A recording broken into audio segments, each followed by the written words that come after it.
Dr. Kristen Krysko is a neurologist specializing in multiple sclerosis and neuroimmunology at St. Michael's Hospital in Toronto, Canada. And she is this year's recipient of the Rachel Horne Prize for Women's Research in Multiple Sclerosis. First, congratulations on winning this award. Thank you very much.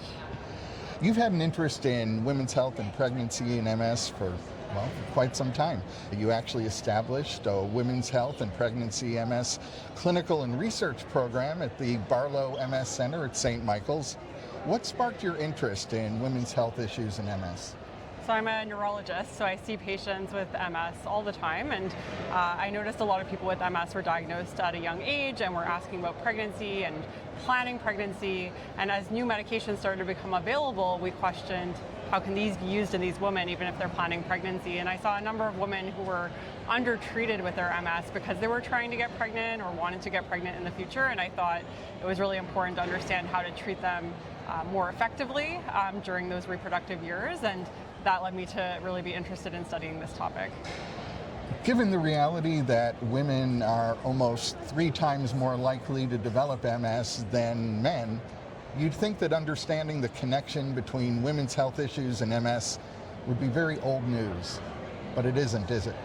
No, I think it's been understudied, but in the last decade or so, it's been studied to more and more degrees, including in Germany, in Canada, in the United States, and across the world. And so it's really emerging, even though we should have been studying it a long time ago. I think we're really recognizing its importance. Given some of the research on disease-modifying therapies that you've done, what do you see as the most significant advancements in managing MS in women who are planning pregnancy? How has a conversation around the use of newer, more effective DMTs before and even during pregnancy shifted in recent years? So we have data from studies, both pharmacovigilance, clinic-based studies that have shown that it's safe to use certain high-efficacy drugs around pregnancy. So the anti-CD20s like ocrelizumab and ofatumumab we're using much more commonly leading up to a pregnancy. Now we stop them around the time of pregnancy or just before, and then we are able to resume them postpartum, and that's been a big shift based on the data. And then also breastfeeding is obviously a key item for women with MS who are becoming pregnant, and we know that we can combine these medications while breastfeeding, so we don't have to prioritize breastfeeding or treatment of MS. We can do them both together now. Your work has really highlighted the increased risk of peripartum mental illness in mothers with MS.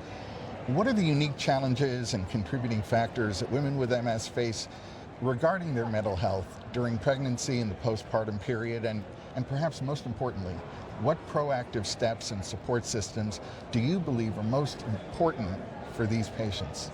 Yeah, so people with MS already have a higher incidence of depression and mental illness than the general population, and we know pregnancy is also a high-risk time. So working with other researchers in Canada, including Ruth Ann Marie, we looked at the incidence and prevalence of this in people with MS and found it was indeed higher in Ontario, Canada, than the patients without MS.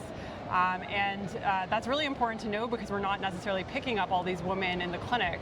And I think neurologists need to take a role in screening patients for peripartum mental illness, which we're not necessarily doing routinely.